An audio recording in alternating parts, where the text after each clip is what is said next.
Gold-Onwude. Thank you for joining me here on Remotely. We already been talking, so I'm gonna start back before. Okay, so I always ask everyone, did young Roz know that you was going to go on to play in at Stanford and then do all? So let me just ask you, what was young Roz thinking that Roz was going to be when she grew up? Young Roz grew up with a Nigerian father. So I thought maybe I was going to be a doctor. I thought maybe I was going to be a brain surgeon. Fatima, Gisime daughter is a doctor. Look at your peers. What is basketball? But maybe I thought I was going to be a brain surgeon at some point. I mean, early on, I probably thought about being a basketball player. I definitely didn't think I'd be a broadcaster, but I want to make sure to say, the passion for the game came from my mother. And she was the one that, created little teams in Queens, put flyers on the lampposts and got the girls together and the mothers together. She used to take pictures, and she was one of the first people in our community that really understood like websites and used to put our little pictures up for the, little tournaments we played on the websites. So, everything that's kind of going well on the basketball side, even off the court, was started from my mom really giving me a ball and giving me a chance with the game. I love that. Shouts to the moms, because mine was the same. So I think all of us will have the same type of situation. But also, I wanted to ask you, so you started out, you didn't know what you were going to be. When did you realize that you could, like, you're good? Like, like I always ask everybody, when did you start to realize I might be a little bit above average? In broadcasting? No, in basketball. I'm starting young. Oh. We're starting young, because basketball. You were above average, Raj. You got a scholarship to Stanford, and that. No, I'm saying I was really good young. Okay, humble. I was saying, no, boo boo. You was good young. So when did you realize that though? Because a lot of people so I've realized with the guy side, a lot of them be like, yeah, junior high, high school. They feel later that they realized they were good, maybe because they felt like there was a lot of good competition young. But when did you realize that, like, I think I might have something here that I could like look towards to? Oh yeah, girl. So I grew up, I started playing when I was 4. I was playing up and I was already, just as good as the older kids. I used to play at the park a lot. And I remember after a while, and it was mostly the boys at the park. After a while, I used to come to the court and guys would be like, she can't play.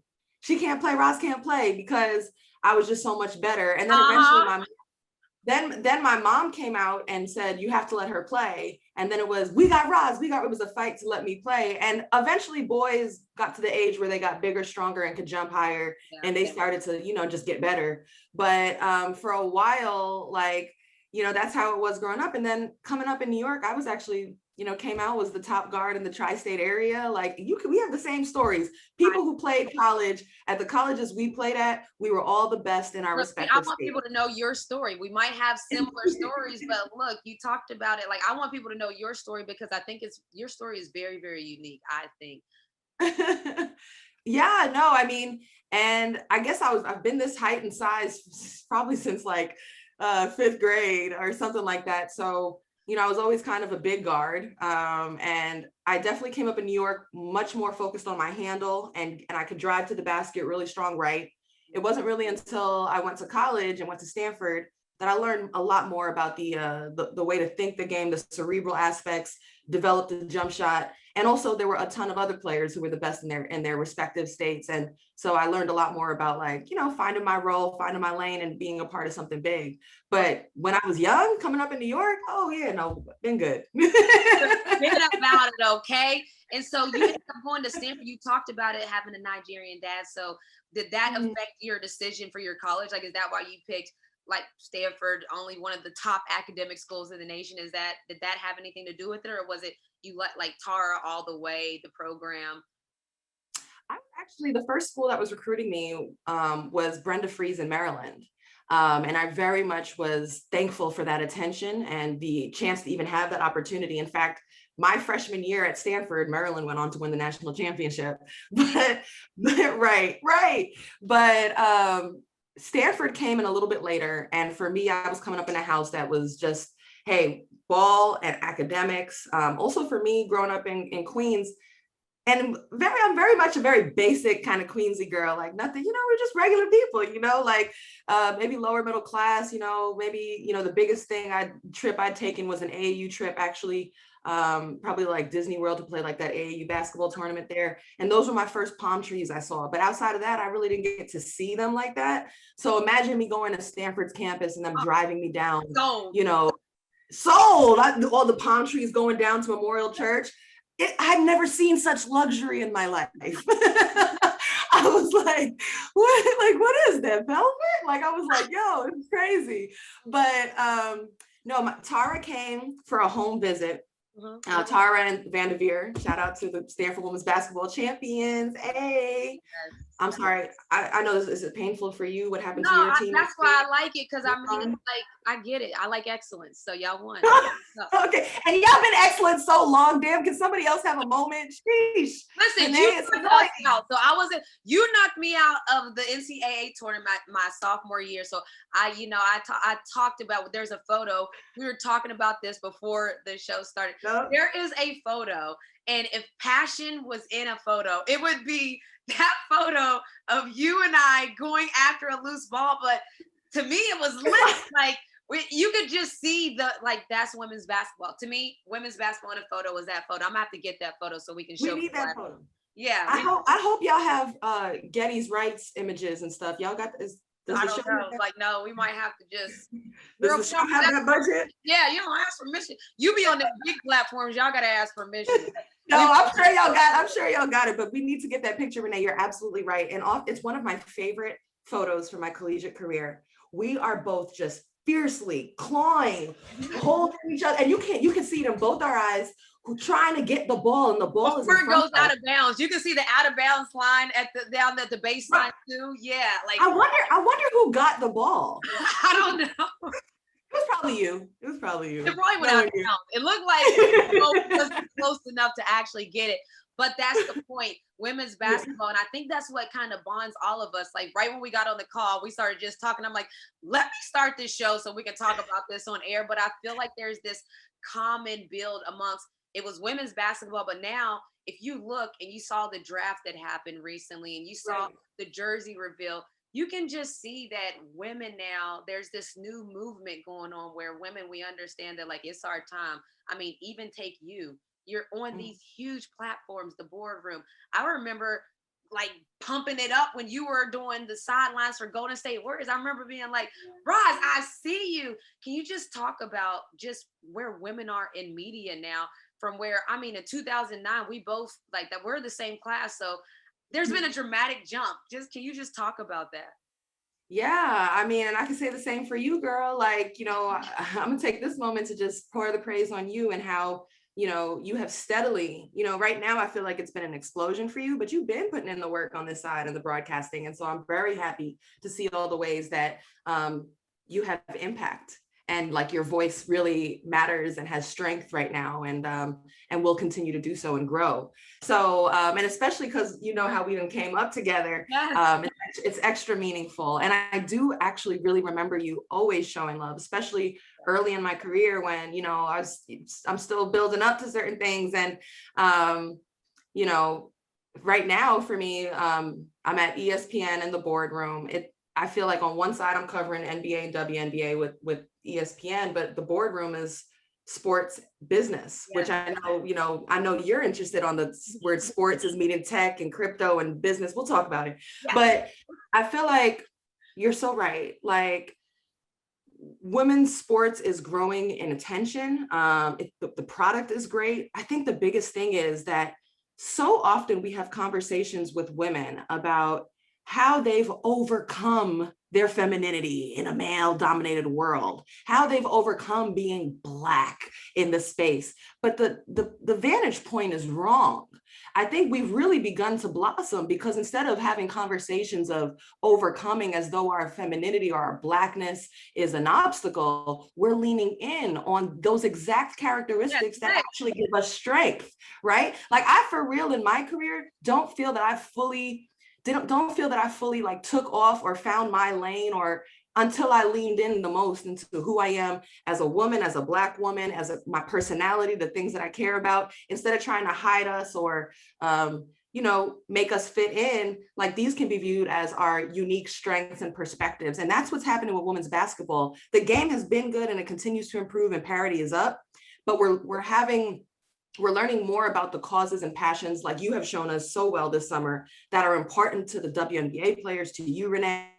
And we're also learning like who you are as a person. And like, that is what also not only builds interest, but also translates to money too. Oh, somebody, money. I'm so glad you said that, because a lot of times, a lot of these conversations, like, you're right, it shifted. It was like, can we get a seat at the table? Can we get this gig? To now where it's like, yo, Roz, I see you. Like, I'm like, we're like turned up about it, because we just see everything. Shanae Agumake has a film that she's producing coming out about the like, like, it's celebratory at this point. It's like we're leaned all the way in. And now the money is starting to come with it. You start to see different brands buying into the WNBA, and women, like, just seeing the advertisements that I haven't seen women have before, talking about the brands and different things. There's an explosion on the business side.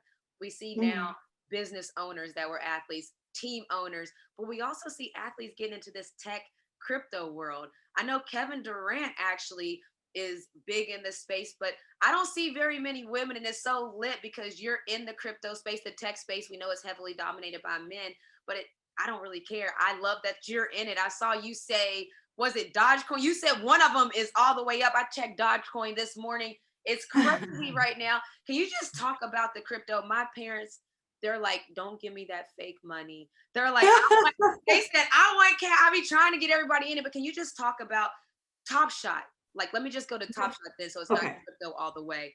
What is Top Shot? Can you just tell people what is Top Shot? Well, Top Shot is sports meeting crypto. It's an NFT, platform. A non-fungible token, but more accessible is it's a digital collectible, if you will, right? And so, instead of these like cards, which already have a very rampant and active user base, like, there are these digital video moments of plays that we see on the court happening. And, there's been a ton of interviews and videos you can watch about like what it is, but I think the best thing you can do is actually go check it out. Especially if you're a basketball fan. And that's actually how I started, like, with the crypto stuff, like as far as currencies and tokens and coins and things. I mean, that can be a little bit more intimidating, but it's not that hard. It just feels foreign. And I remember at the end of, for me, it was like kind of jumping in 2020 and deciding that after, just being, I did not want to be ignorant. I felt that at first, all I wanted to do was at least be aware of something. I was becoming aware just by reading articles or staying up on the news, like something, and also the circles I keep, like sometimes you just kind of take it in by osmosis. Something is definitely shifting, whether or not you believe it's the way or not for the future, is shifting about the way we're assigning and holding value and assets. So for me, I just was tired of looking around and seeing other people making gains and me not really understanding big gains. And that doesn't mean just go charging in, but just like me deciding that, it's too complicated. No, that's an easy way out. So I challenged myself to do a little reading, to talk to people. I've been on Discords, you go on Clubhouse, you got to do a little work, but it's not hard. And then eventually, once you're aware and you start to see things as they're happening, and you can fundamentally wrap your mind around why it might be important, some of these various, cryptocurrencies or an NFT, it will help you make decisions on whether or not you want to be active and maybe, get in the game or not. So that's for the first, just for me, on conceptually deciding, let me dip my toe in this space. Then as far as the NFTs and Top Shot, for me, its greatest legacy for me is going to be that it's an entry gateway for so many people into the greater world of NFTs. Yep. So like, that was my entry point. I'm in deep. I'm in a lot of other things beyond Top Shot, but I know you are. Amazing. But Top Shot was cool. I remember approaching it and being like, I actually had heard about Top Shot weeks before I actually started it, and I regret that. but because those weeks made a difference, you know. Yeah, those but weeks got 100 packs in a week, and now it's like you can't. It's can't even get a pack. Oh. But what I found was, I said, Roz, it's literally basketball. Go check it out. You love basketball. Go check it. I know it feels foreign. Go check it out. I gave it a try. It wasn't hard. It turned out it was fun. Yeah. And then not only in Top Shot, but I really truly feel in the crypto space, the community is super helpful. And I've made a lot of friends and have found myself fascinated. And for many reasons with NFTs, I find myself very inspired for what they mean for the overall experience, for those who are consuming, for those who are creating, who's being protected, who's being rewarded over content, and it takes out middlemen. It's very exciting. I definitely think we're just probably more the beginning was like 2017 or so, or 18, but it's still so early in all of this. And I choose to be open-minded and a voyager. I'm a beginner, I'm a learner, I'm curious. I'm only playing with what I can afford to lose. Thanks. And I'm only moving in the things that I truly like and believe in, so that if all this means nothing, at least I'm not mad to have it. Exactly. You know what I mean? So let me ask you this though, because I think that because anytime that the trading cards, memorabilia has never been higher in a sense of even just actual trading cards, but now you have that fan base trading these digital moments. What do you think that'll mean for like the WNBA, when there might not be a lot of people that are into the WNBA, but Top Shot, and they see that this could be opportunity? Like, what do you see that doing for something like the WNBA? Oh, I think it'll be huge. And, it hasn't, I don't know if it's been officially announced, but it's absolutely been chatted about between, Top Shot employees and Dapper people, that there might be a collaboration with a W on the way. And I think first and foremost, I could definitely say on the NBA side, there's a number of people who are on Top Shot who never really like were big time basketball fans. And now because of Top Shot have had to become, because they got to understand who to invest in, or, which player to believe in, or to grab a moment from. So I think the same thing with the W will happen. And I think it's a good look. It's another way to engage fans as the attention span, as the way fans are consuming sport content is changing. Here comes a new way. And what Dapper has really hit it on the head with Top Shot with is crypto is either, you can't take your eyes off of it, whether you're in it, you're fascinated, you're intimidated, it's happening. It combines that, it combines the boom of NFTs. It combines this fantasy aspect, kind of like a stock market. You get in, and then like you get in and you're buying stock in someone, and hopefully their career continues to blossom. There's a gaming aspect. There's a sports betting aspect. These are all industries that are booming, and that all kind of comes together in Top Shot. And one thing that they said that I thought was interesting too is it won't be a copy paste for the W or whatever other leagues that they're going to be working with. It'll be very specific. There'll be parts of it that'll be similar and recognizable. But I think it's important that the effort that goes out for whatever the iteration is for the W or whatever, leagues that they work with is specific to that group, because as you know, Renee, the W is uniquely special. Definitely. I love that. I didn't know that. So I'm actually like, that's lit. Now I want to see like what they're brewing up over there. So we're talking about the NBA, and I want to talk about that a little bit, because the NBA is kind of all over the place. I mean, there's a lot of injuries, as we know, condensed season. My Hawks squad, I mean, we've been hit just like everybody else, I know, but pretty heavy. What do you? But y'all about to be in the playoffs, is looking like, okay. Yeah, we about to be in the playoffs, okay. And so I have some questions. Do you believe the Utah Jazz? So the reason I asked that, what I like, so Utah Jazz has been great all regular season, but let's say Utah Jazz meets the Golden State Warriors. Do we believe them? The statistics say that they should blow the Golden State Warriors out of the water. So why you gotta make it? Please don't make it a Warriors. Give me another team. Oh, okay. Because now you got me thinking emotionally, because I love the Warriors. I wasn't even using I was using an example, like a player like a Steph Curry can get hot and he's so good that, so let me just say, if they match up with the Lakers, or let's say the Lakers, a healthy Lakers team, is that emotional too? I don't know. It's hard. I know. No, it's not emotional though. I can't answer any question, but I was just like, when it comes to the Warriors. But when it comes to the Utah Jazz, we know that statistically they've been killing it all season long. Yeah. But what's going to happen in the playoffs is what everyone's asking. So what do you think is going to happen in the playoffs? Are the top teams like a Jazz, like a Denver Nuggets, are they going to be able to withstand, I don't want to use Steph Curry, but let's say a Damian Lillard, these people that are going to, we know we've seen it happen in the bubble when it shows up, what's going to happen? I always ask people this because the stats say one thing. You sound like you don't believe. I don't know. I have to see it. This is what I say. I got to see it too. Okay. I'll say this. I'll get to the Jazz. But you mentioned the Lakers. I mean, the Lakers right now need to get healthy. Their injury list is piling up. They barely are practicing. But here's the thing: if they continue to slide, and you got to be a team to see a Lakers that gets back a healthy AD and LeBron in the first round, that sucks. Like that really sucks. I don't care. So like that's a trap. That's a trap waiting to happen. And it'll be interesting as we get closer to the end of the season, what actually plays out for seeding for the Lakers, because they're they're just the injuries for them right now are crazy. Yeah. To address the Warriors specifically, I've learned never to count out Steph. Now, to address the Jazz though, I think they're real overall. I do think they're real. Here's why. I believe that teams that can win in the playoffs play defense. The Jazz have an ingredients of the following three. Their ingredients are they shoot the three well, they defend, and they have depth. It's much more than the Donovan Mitchell show over there. Like, everybody's shooting the three at a high clip. Yeah, they got heat coming off the bench. Mm-hmm. They got Rudy Gobert anchoring the defense. And you got Conley's veteran experience, Clarkson, as long as everybody's healthy, Clarkson has been early in the season, great off of the bench.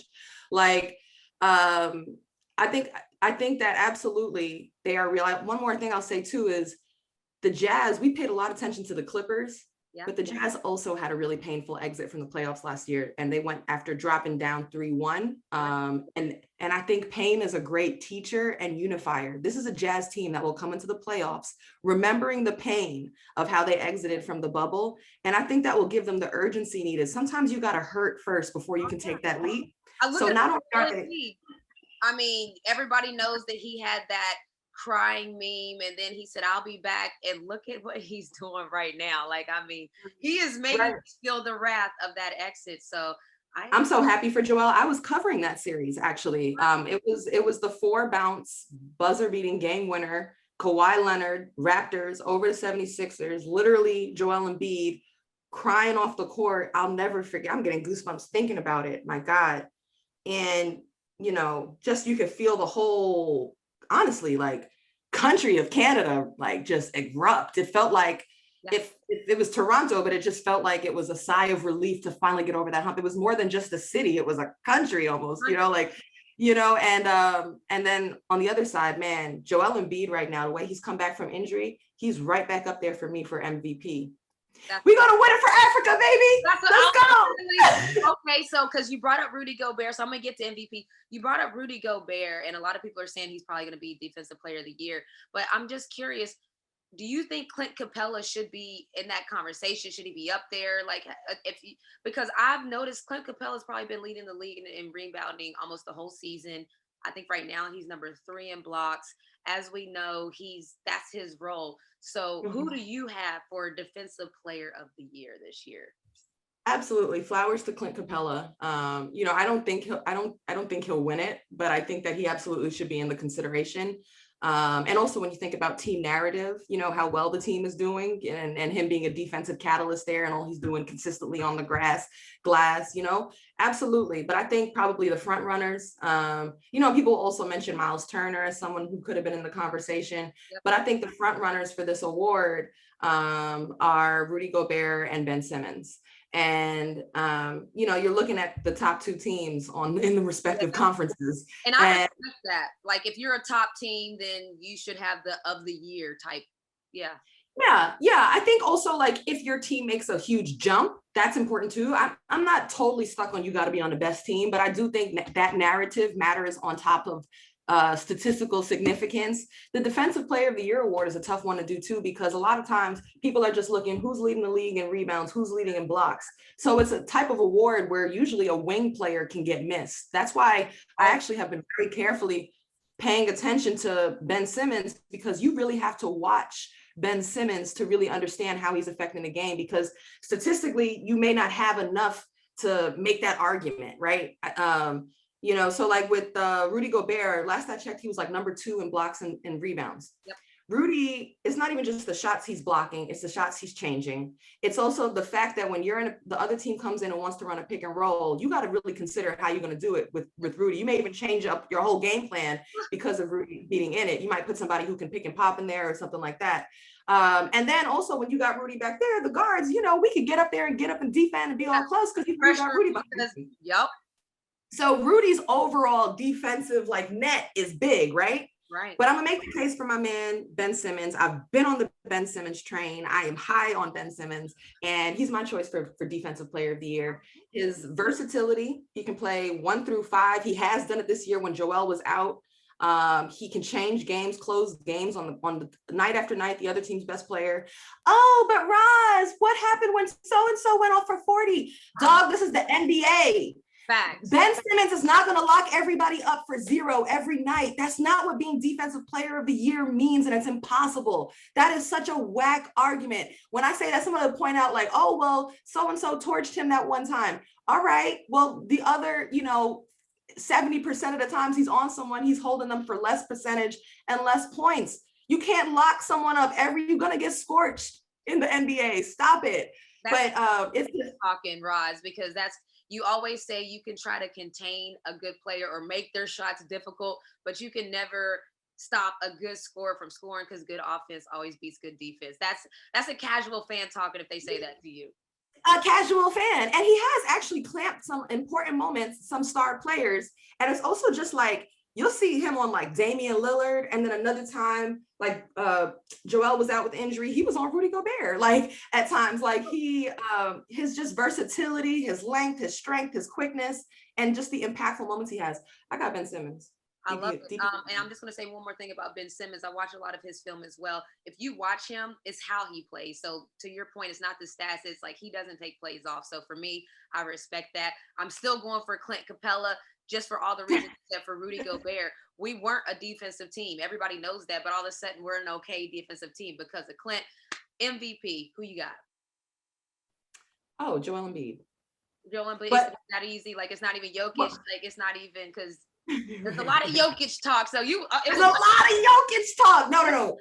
Jokic is absolutely deserving of, being in the top tier, a front runner conversation for MVP. Also, let me pump my gains, if you will. I am a happy Jokic owner on Top Shot of a few of his great moments. So let's pump. I'll be seeing Jokic go off. I'm like, yeah. Okay. Come on, get the Top Shot going, Jokic. I got his what did I get? I got his All-Star Rare moment this year. I was like, come on, Jokic, let's go, baby. I found him in a pack. What a blessing. Blessing. What a blessing. God is good. But let me tell you. But anyway, for MVP though, so here's how I feel. First half of the season, Embiid is my MVP, period, point blank. I mean, you're talking about his efficiency, his ability to get to the free throw line, his conditioning, his defensive prowess, both ends, got the 76ers to the top of the East, right? Finally realizing their potential. Then he gets hurt. So other narratives shifted in. Jokic was starting to get groovy. Plus the Nuggets was a lot better than they were to start the season. Harden started to take off for a second. I was like, man, Harden about to win the MVP. But mad people are hurt. LeBron is hurt. Harden is hurt. And I think Jamal Murray. Was he ever considered by you, Dame Lillard? I heard a little. Oh, Dame absolutely was an MVP candidate. Especially with all the injuries and how he kind of kept the Trailblazers steady. Yeah. I just feel like the other narratives are stronger. Plus but Dame, if you want to make an argument, is Dame the most important player to his team? I don't know. I think Joel is pretty important too, but Dame absolutely needs to be discussed in that way. And I remember coming out of All-Star break, I was literally like yelling that. I think we do often overlook Dame, but I do think the case for Joel is so good. The injuries to other players, plus Jamal Murray's injury, I think now may affect the overall success of the Nuggets, and that might hurt, you know, Jokic's campaign. But literally out of the injury, Joel Embiid has been wildly dominant. The 76ers, if they stay at the top of the East, man, how you not gonna give it to them? I'm about to say, you got Defensive Player of the Year for the 76ers. You got MVP. So that, like, most improved. Who are you going with for that? That's the last one I'm gonna ask. Most improved player. That is a tougher one for me. I don't know. Who do you got? I don't know. A lot of Julius Randle talk is what I see. Oh, yeah, Julius. And I'm from New York. I'm from Queens, grew up a Knicks fan. So, like, yeah, I think Julius Randle for sure. I mean, just shoot, I might give the most improved team award to the Knicks and Tibbs. Like, you know, like overall, this is the first time in a while that the Knicks have been respectable. Like, we're not a joke. We're serious. We're very much about to make the playoffs and very much about to make the playoffs. We got a squad. We're founded in defense. And we got an all-star in Julius Randle, you know, who's okay. Look how you say it with your chest. Like, we gotta.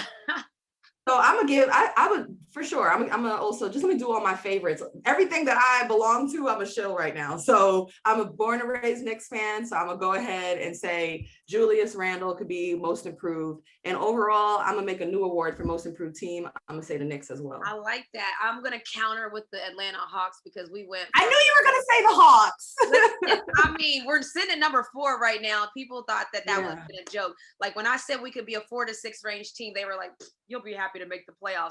And I'm like, we've been injury ridden as well. So I'll just, yeah. And speaking of, Trae Young didn't make the All-Star game. I still think that's a little bit wild in Atlanta. It's wild. But Roz, who would he have gotten in over though? You know, like, that's the tough part, you know, but I do feel you on him. He was the only top 10 scorer that didn't make it. So I would say anybody that wasn't in I know people don't like that, but that's how it normally works. So it's like, he was the only top 10 scorer not in it. So I would say whoever the 11th scorer was, just to make it simple. Everybody else in the top 10 was in. He wasn't. So yeah, no, look, I love Trae, and I really do. His game is thrilling, and I can just imagine what it probably means to him. It's his 3rd year now, right? Is it just the 3rd? Yeah. But like, to see that the organization be in a position to make the playoffs in his 3rd year, I mean, I can only imagine what that means for him personally, because I know he has talked about not just the individual success, but the collective success of the team coming with him. So super happy for him, super happy for y'all. No shade.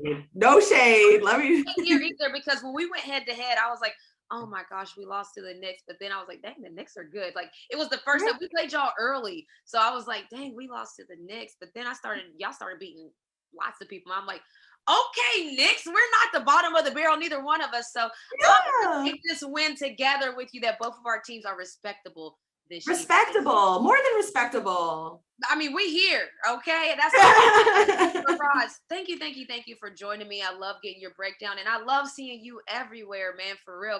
Thank you. To kill it, and thank you for joining me on remotely.